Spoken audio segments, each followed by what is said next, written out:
Hey guys, Joe Rhino here, and today I am doing a video review / unboxing of the new Unrivaled Collection Cody Rhodes figure.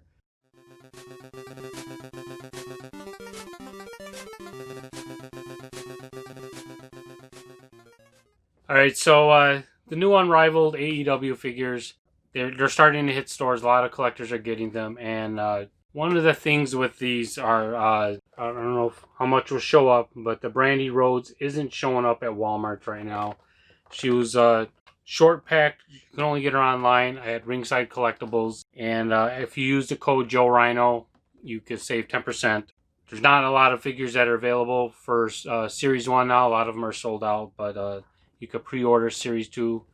And I'm going to rip this guy open, go over him, go over his articulation, and get my general feel of this new series. And full disclosure, I did open him as soon as I got him, but I didn't want to mess with him too much because I wanted to do a video review. And I actually got 4 figures. I got Cody, Omega, one of the Young Bucks, and another Omega. And I started thinking about it more and more, and I only wanted to collect Cody, Brandy, and Jericho because I've always loved Jericho. Cody and Brandy because they're good friends with Matt Cardona from the Major Wrestling Figure podcast. So I kind of want to have them on the shelf with them. One thing though, if you are a mint on card collector, I know a lot of people that collect elites, they like to save the boxes. They open the figures and then they put them back in the box sometimes. These, it's not really possible to do that. The bubble is actually glued to the package, or you can, but like I did, I just kind of finagled its way back in the box. But I mean, you're not going to have a mint package. So first I'll go over his accessories.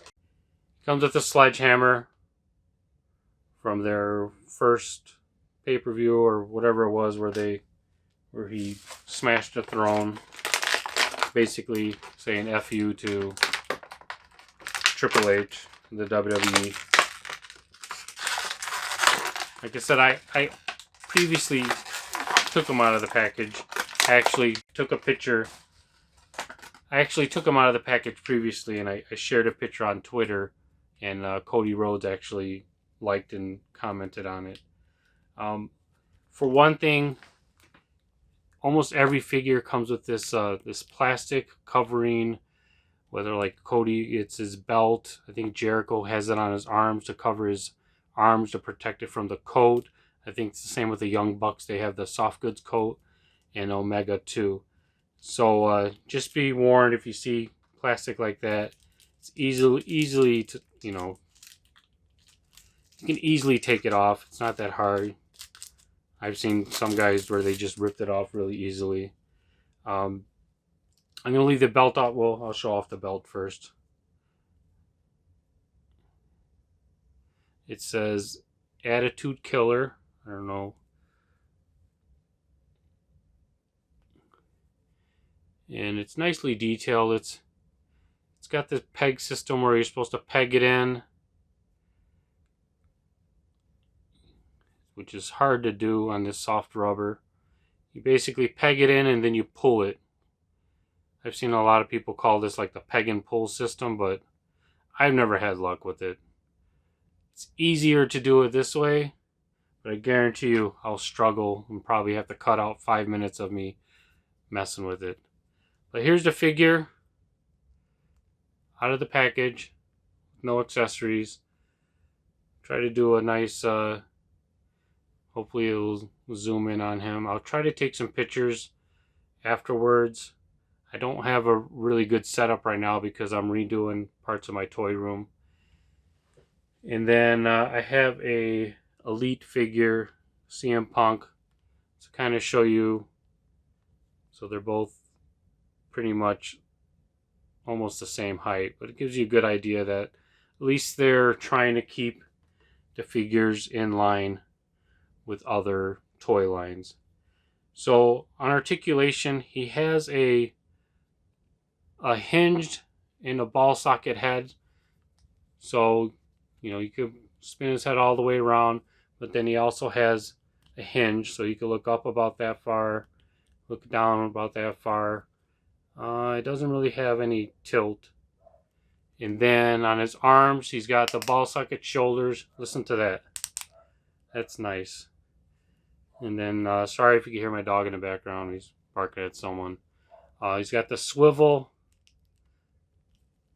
Here, let me move it out a little. Swivel all the way around at the shoulder, or the bicep swivel. And then one of the cool things, he's got double hinged elbows, which that's what I really like. All the figures, I believe, have double hinged elbows. Brandy might not. I don't have Brandy. But and then on the wrist, he has the hinge, and they rotate. Both of them have hinges. One thing I wish they would have done is I wish they would have included extra hands, so you could do multiple poses and stuff like that for fig photography. On his torso, he has an interesting torso. I've seen a couple pictures of people where they're... Okay. So, he's got a ball socket waist. And then, I believe he has another ball socket on his... whatever, mid-torso. But he could do pretty good, pretty good range of articulation. I mean, if you're into the figure photography, you're going to have a fun time with these figures. You can move forward about that much.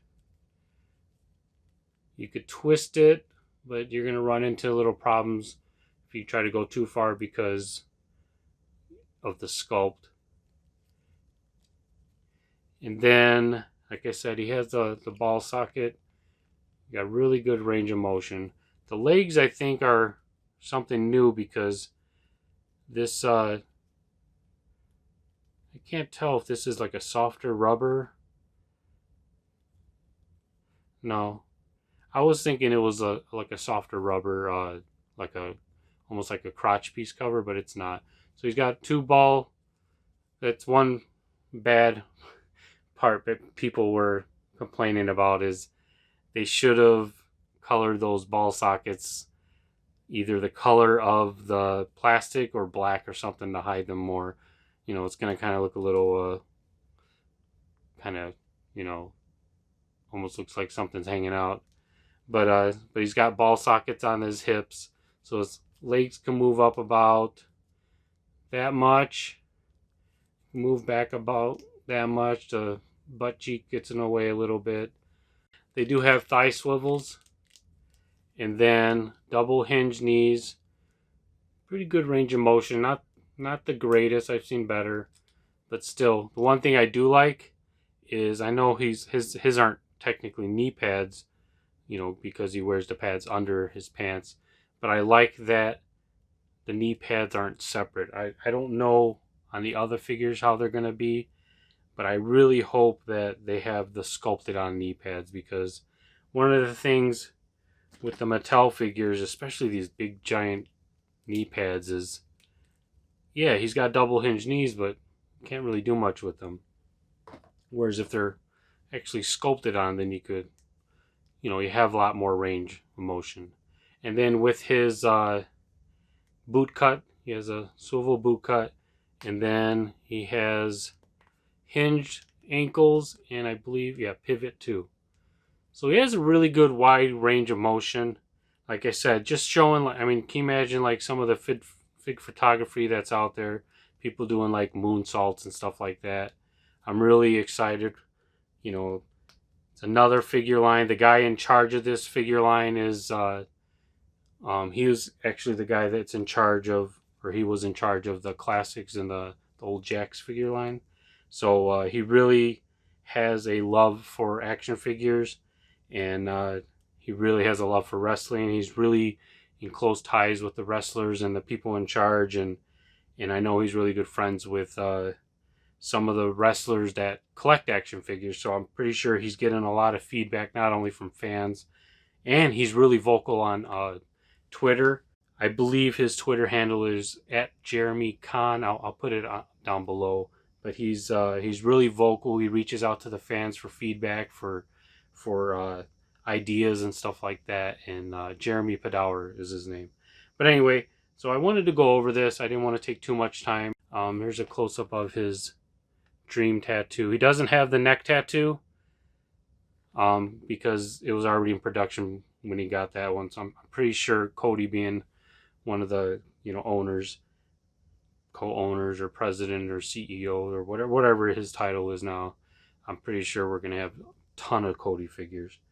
But if you want to see more figures like this, just keep an eye on my channel. I do have Wave 2 pre-ordered. I had Wave 1 pre-ordered, but then I wanted to try to get them locally. I might pre-order whoever's left because I don't want to miss out. Or maybe just Brandy. One of my friends said he has a Jericho for me, and then Series 2. I don't really know who I want from Series 2. I might just pre-order the Wave and then use the extras for trade fodder. Again, ringsidecollectibles.com. Use the code Joe Rhino, all one word, caps, and you can save 10%. One quick thing I wanted to go over is earlier I mentioned problem with the belt being hard to put back on. Well, here's a quick fix. Seeing how easily his torso is removable, what I did was, I was able to get the belt closed, get it to where, I was comfortable with it, and then you slide it on his waist, torso area, pop it back together, and then you can maneuver it to where you're comfortable with how it looks, and you don't have to worry about trying to put the actual belt on with the figure on. So there's a little tip for you guys if you're having trouble with the belt. And another one thing a lot of people are complaining about are the peg holes. If you have, I have one somewhere, old WWE stands, and I think the ringside uses the same peg hole. Peg doesn't fit. I've tried older figure stands from Star Wars, G.I. Joe, McFarlane, NECA. The hole is just too big. So until I find something, until someone makes something, that's going to be a problem. Who knows? Maybe future waves, they'll include some stands, or they'll make some figure stand packs or whatnot. But I just wanted to bring that up because I know that's been a big issue for some collectors that have gotten them already. But I had him on my shelf after I took a couple photos, and he seemed to stand perfectly. He doesn't have loose ankles like I showed with his shoulders ratcheted. Ankles are pretty stiff too, so I don't think you'll have problems with him falling, and I guess time will tell. But I just wanted to go over those couple tips. And if you like my content, please subscribe. Please share, like, comment, subscribe, all that stuff. And I'll see you in the next video.